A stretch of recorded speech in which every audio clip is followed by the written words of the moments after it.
Welcome to lesson 2.2. This lesson is kind of split in half. In the first half of this lesson, we're going to talk about graphing secant and cosecant. In the second half of this lesson, we're going to talk about graphing cotangent and tangent. So let's start the same way we did in 2.1 by using our unit circle to write down some key points.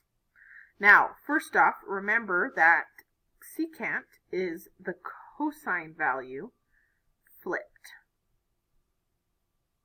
So let's start by finding the cosine value at each of these points, and then we can flip it.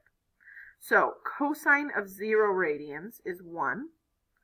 Cosine of pi halves radians is 0. Cosine of pi radians is -1. Cosine of 3 pi halves is 0. And cosine of 2 pi is 1. Now, technically, all of these whole numbers are over 1. In fact, I can put anything over 1. Now, the reason I'm doing that is because next I'm going to think about flipping them. If I take 1 over 1 and I flip it, I still just get 1. But if I take 0 over 1 and flip it, then I get 1 over 0, which is undefined. Let's keep going. Take -1 over 1 and flip it. That still gives you -1. 0 over 1, flip it, is undefined. And 1 over 1, flip it, is 1. So let's take these key points and graph them. Now, so our first point is going to be 0, 1. Now at pi halves I have undefined. How would I graph undefined? Well, the easiest way to graph an undefined is an asymptote. That's where the function doesn't exist. So at pi, I've got -1. At 3 pi halves, I've got another one of those undefined asymptotes. And at 2 pi, I have 1. Now, this isn't a whole lot of points to go off of, so I'm going to help you out by filling in what this actually looks like. The secant graph actually looks like this. And just like cosine and sine, it is periodic, meaning that this shape is actually going to repeat itself over and over. So next we have an asymptote, and then we'd have this one, asymptote, this one, asymptote, this one, and we just repeat that shape over and over and over and over again. That's what that periodic means. Now, you might think, Mrs. Johnson, a whole nother shape to memorize? You actually don't need to memorize this one because, watch this. Take this graph we have here and fit the cosine wave to it. Draw the cosine wave in. So if you remember from last class, here's my cosine wave from 2.1. There's my cosine C wave. You'll notice that the secant graph, the black graph, is just the cosine wave flipped. If I take this section here, I'm going to flip it to be this. This section here gets flipped to be that. This here gets flipped to be that. So essentially, the x-intercepts become asymptotes, and then the parts between the asymptotes get flipped upside down. So when we're graphing a secant graph, we don't actually need to memorize a new shape or a new graph. Just graph the cosine wave that fits it, and then flip all your parts to get the secant graph. And we'll see an example of that in just a moment. So let's list these really quickly. Our domain is going to be everything except the asymptotes.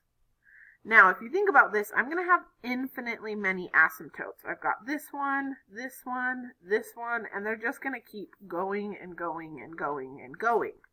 However, we've learned a way to write infinite many answers in a previous lesson. We're going to write the first asymptote, which is at pi halves. Then each of the following asymptotes are pi apart. So to get from this asymptote to this asymptote, I add pi. To get the next one, add pi. To get to the next one, add pi. So one way we can write that is to add pi k. And this will list all our asymptotes, starting at pi halves and then adding pi to get to all of them. So our domain is going to be everything except those asymptotes, which also means that is this one. Those are all the asymptotes for this equation, for this graph. Now, for our range, our y values is from -1 all the way down and from +1 all the way up. But basically, nothing between -1 and 1. So we'll write that -infinity up to -1, include it, and 1 to infinity. Amplitude is still 1. We have up 1, down 1 to get to those points. And the period is still 2 pi. One wave from start of the wave to finish of the wave is 2 pi long. So that is our graph of secant and some key features of it. Now what I would like you to do is go through and do the exact same thing for cosecant. Now remember, cosecant is the sine value flipped. So take all the sine values from the unit circle, flip them to fill out the table, graph them to come up with the graph, and then list the key features from looking at the graph. Pause the video and try this one out on your own.